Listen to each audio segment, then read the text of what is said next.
तो यहाँ पर हम लोग पहला चीज़ देख रहे हैं सूचना साक्षरता, जिसको कि इंग्लिश में बोलते हैं इंफॉर्मेशन लिटरेसी। सूचना साक्षरता को इंग्लिश में क्या बोलते हैं? Information literacy. क्या होता है इंफॉर्मेशन लिटरेसी? तो सूचना साक्षरता किसी व्यक्ति की वह योग्यता है जिसके द्वारा वह यह जान सकता है कि उसे किस सूचना की ज़रूरत है, सूचना कहाँ मिलेगी और जो उसको सूचना मिला है वो कितना सही है, इसका वो मूल्यांकन कर सकता है और जो वो सूचना उसको मिला है उसका वो उपयोग कर सकता है। इन सभी चीज़ों की योग्यता रखना ही क्या कहलाता है? सूचना साक्षरता। इसको इंग्लिश में बोलते हैं हम लोग इंफॉर्मेशन लिटरेसी। नेक्स्ट सवाल है 7 फेसेस ऑफ इंफॉर्मेशन लिटरेसी। इसका प्रतिपादन आखिर कब और किसने किया? 7 फेसेस ऑफ इंफॉर्मेशन लिटरेसी, इसका प्रतिपादन जो है वो 1997 में किया गया था। कब किया गया था? 7 फेसेस ऑफ इंफॉर्मेशन लिटरेसी का 1997 में। और इसको किन्होंने किया था? याद रखेंगे, क्रिस्टाइन सुसान ब्रूस। किन्होंने रखा था इसका प्रतिपादन? Christine Susan Bruce. और इन्होंने किस चीज़ का प्रतिपादन किया था ब्रूस ने? 7 फेसेस ऑफ इंफॉर्मेशन लिटरेसी। फिर से बोलेंगे 7 फेसेस ऑफ इंफॉर्मेशन लिटरेसी। कब? 1997 में। अब देखिए साथियों, यहाँ पर जो एक इम्पोर्टेंट चीज़ है, ये बीच में जो निकाला हुआ है इसको बोलते हैं इंफॉर्मेशन लिटरेसी। क्या बोलते हैं? Information literacy. इस पद का जो सबसे पहला प्रयोग किया था वो किया था किन्होंने?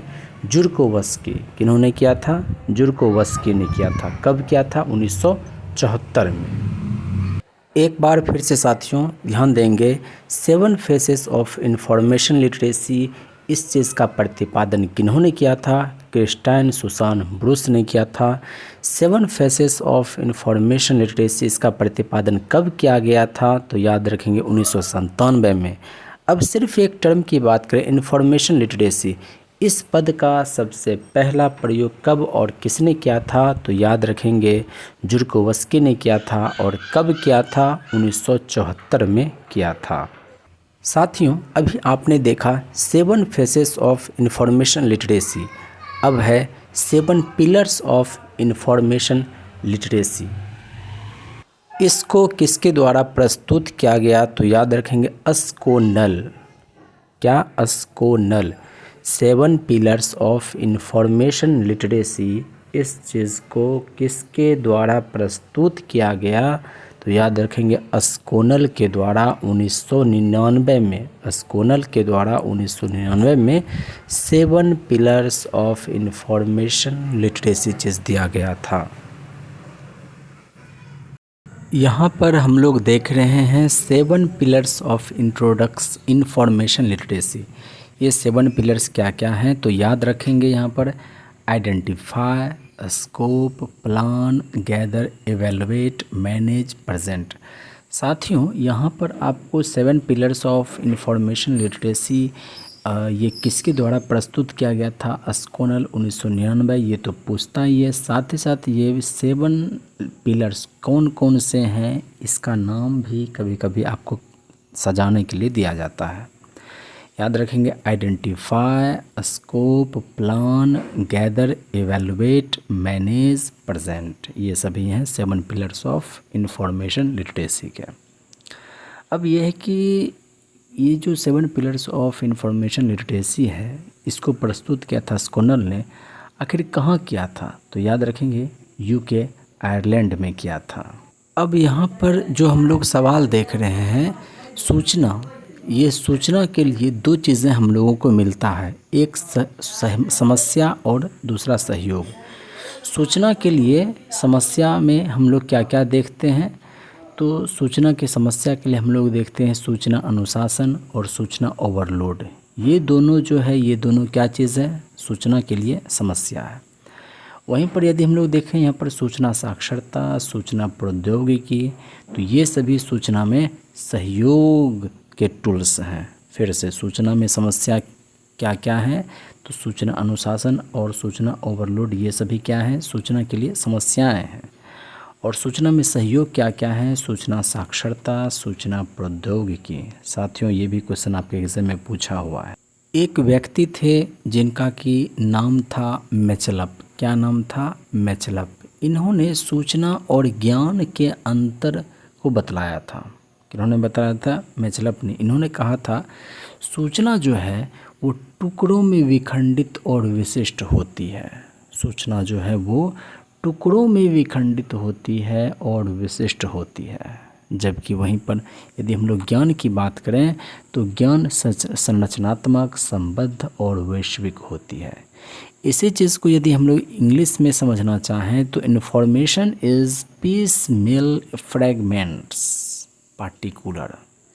इन्फॉर्मेशन क्या है? तो information is piecemeal fragments particular. Whereas knowledge क्या है? तो knowledge is structured, coherent and universal. ये बात किन्होंने कहा था? तो याद रखेंगे, मैचलप ने कहा था। अब एक मॉडल है जिसका नाम है प्लस मॉडल। ये भी लाइब्रेरी से ही संबंधित है, जिसको कि हम लोग बोलते हैं प्लस मॉडल। और ये प्लस मॉडल किन्होंने दिया था? याद रखेंगे, जेम्स हेरिंग ने दिया था। किन्होंने दिया था ये प्लस मॉडल? जेम्स हेरिंग ने दिया था। आगे है ग्रंथ सूची, जिसको कि इंग्लिश में बोलते हैं हम लोग बिब्लियोग्राफी। ग्रंथ सूची को इंग्लिश में क्या बोलते हैं? बिब्लियोग्राफी। और ये बिब्लियोग्राफी शब्द जो है ये एक ग्रीक भाषा के बिब्लियोन से निकला है। ये बिब्लियोग्राफी किस भाषा से निकला है? ग्रीक भाषा से, और उसका नाम क्या है? बिब्लियोन से। अब सवाल ये आता है कि आखिर इस बिब्लियोग्राफी यानी ग्रंथ सूची के जनक कौन हैं?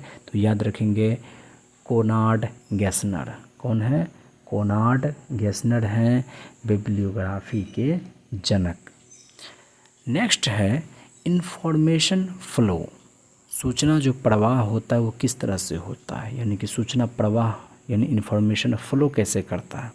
सबसे पहले स्रोत से निकलता है संदेश, और फिर वो चैनल के माध्यम से प्राप्तकर्ता को पहुंचता है। इसके क्रम को याद रखेंगे, स्रोत से निकलता है वो संदेश और चैनल के माध्यम से प्राप्तकर्ता को प्राप्त होता है। इसी को इंग्लिश में बोलते हैं source, message, channel, receiver. Source, message, channel, receiver. Next है लीसा, लाइब्रेरी इंफॉर्मेशन साइंस एब्स्ट्रैक्ट। ए का माने क्या होता है? एब्स्ट्रैक्ट, यहाँ पर जिसको हम लोग बोलते हैं सार। तो लाइब्रेरी इंफॉर्मेशन साइंस एब्स्ट्रैक्ट। एक दिन है अंतर्राष्ट्रीय साक्षरता दिवस। ये कब मनाया जाता है? 8 सितंबर को मनाया जाता है। कौन सा दिवस 8 सितंबर को मनाया जाता है? अंतर्राष्ट्रीय साक्षरता दिवस। किसके द्वारा मनाया जाता है? तो याद रखेंगे, यूनेस्को के द्वारा मनाया जाता है। यूनेस्को ने 1965 में इस बात की घोषणा की कि 8 सितंबर को अंतर्राष्ट्रीय साक्षरता दिवस के रूप में मनाया जाना है। और अंततः 1966 से अंतर्राष्ट्रीय साक्षरता दिवस मनाया जाना शुरू हुआ। तो फिर से साथियों, अंतर्राष्ट्रीय साक्षरता दिवस कब मनाया जाता है? 8 सितंबर को। और इसकी घोषणा किन्होंने की थी? यूनेस्को ने की थी। कब की थी? 1965 में की थी। और मनाया जाना शुरू कब से हुआ? तो याद रखेंगे, 1966। सूचना साक्षरता के क्षेत्र में एक शब्द है इंफॉर्मेशन सीकिंग। क्या है? Information seeking. इस चीज़ का प्रतिपादन जो हुआ था वो हुआ था 1981 में। कब हुआ था इंफॉर्मेशन सीकिंग? 1981 में हुआ था। लेकिन सवाल ये बनता है कि आखिर इस पद को गढ़ा कौन था? इंफॉर्मेशन सीकिंग ये शब्द को किन्होंने गढ़ा था? तो याद रखेंगे, उनका नाम है टी.डी. विल्सन। क्या नाम है? टी.डी. विल्सन। इन्होंने क्या किया था 1981 में? तो इन्होंने इंफॉर्मेशन सीकिंग ये पद जो है इसको गढ़ा था। एक शब्द आता है इंफॉर्मेशन आइसबर्ग। जैसे आपको पता होगा कि जब बर्फ़ पानी में रहता है तो उसका 1/3 जो हिस्सा है वो ऊपर रहता है और 3/4 उसके नीचे रहता है। यानी कि 1/4 जो विजिबल होता है और 3/4 जो नॉन विजिबल होता है। इसी को लाइब्रेरी में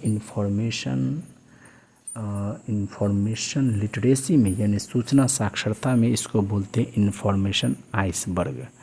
और इंफॉर्मेशन आइसबर्ग क्या बोलता है तो 1/4 भाग विजिबल और 3/4 भाग नॉन विजिबल। अभी जैसा कि आपने देखा कि इंफॉर्मेशन सीकिंग ये पद जो गढ़ा था वो गढ़ा था टी.डी. विल्सन ने। लेकिन इंफॉर्मेशन सीकिंग यानी कि इंफॉर्मेशन खोजने के दरमियान आपको स्ट्रेटजी भी बनाना पड़ेगा, रणनीति भी बनाना पड़ेगा। और इसके बारे में जो बताने वाले व्यक्ति थे वो कौन थे तो एम आइजनबर्ग और बी बर्कोविट्ज़।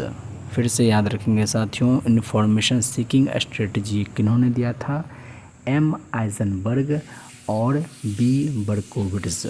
किन्होंने दिया था, एम आइजनबर्ग, बी बर्कोविट्ज़।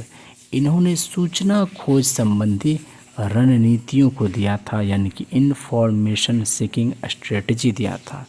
इसमें क्या क्या है, location and access, synthesis, evaluation.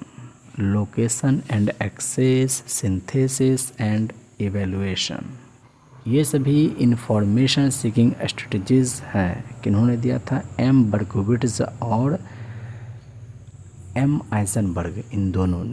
अब एक सवाल है transfer of information. Transfer of information को हिंदी में बोलते हैं सूचना अंतरण। इसको इंग्लिश में बोलते हैं ट्रांसफ़र ऑफ इंफॉर्मेशन। यानी कि इंफॉर्मेशन को एक जगह से दूसरी जगह ट्रांसफ़र करने के लिए हम लोग 4 सिद्धांत को अपनाते हैं। क्या क्या, जनरेशन, रिकॉर्डिंग, सूचना प्रसार और उपयोग। ये जो है सूचना अंतरण के 4 सिद्धांत हैं, यानी कि ट्रांसफ़र ऑफ इंफॉर्मेशन के 4 सिद्धांत हैं। क्या क्या फिर से बोलेंगे, जनरेशन, रिकॉर्डिंग, सूचना प्रसार, उपयोग। फिर से, जनरेशन, रिकॉर्डिंग, सूचना प्रसार और उपयोग। यहाँ पर नेक्स्ट क्वेश्चन है, सूचना समाज के महत्वपूर्ण संचालक तत्व क्या क्या हैं। सूचना समाज के महत्वपूर्ण संचालक तत्व क्या क्या हैं, तो याद रखेंगे ICT और इंटरनेट। ये दोनों क्या है, सूचना समाज के सबसे महत्वपूर्ण संचालक तत्व हैं। क्या क्या, ICT और इंटरनेट। अब यहाँ पर देखिए कि IT एक्ट यानी इंफॉर्मेशन टेक्नोलॉजी अधिनियम कब आया था, कब पारित हुआ था, तो 2000 में 9 जून 2000 को IT एक्ट पारित हुआ था। अब RTI की बात करेंगे तो RTI भी जो है 12 अक्टूबर 2005 को हमारे पूरे भारत में लागू हुआ था। ये सभी चीज़ किससे संबंधित है, तो सूचना समाज के ये सभी महत्वपूर्ण संचालक तत्व हैं। और ये तत्व कौन कौन से हैं, ICT और इंटरनेट। नेक्स्ट है कि प्रकाशन क्रम। प्रकाशन क्रम जो है कभी कभी आपके एग्ज़ाम में सीधे इन चारों को दे कर के इसके प्रकाशन क्रम का जो वर्ष है उसके अनुसार अरेंज करने के लिए दे दिया जाता है। जैसे यहाँ आप देख रहे हैं library journal, library literature and information science. फिर है लीसा, जिसको अभी तुरंत देखे थे, library and information science abstract. और फिर है सोशल साइंस साइटेशन इंडेक्स। इन सभी का प्रकाशन वर्ष के क्रम में सजाना है। तो literacy journal 1876, literacy literature and information science ये 1997, लीसा 2003 में, सोशल साइंस साइटेशन इंडेक्स ये 2018 में। फिर से ध्यान देंगे, library journal 1876, library literature and information science 1997, लीसा 2003 में, सोशल साइंस साइटेशन इंडेक्स 2018 में। इसका प्रकाशन क्रम आप ध्यान में रखेंगे।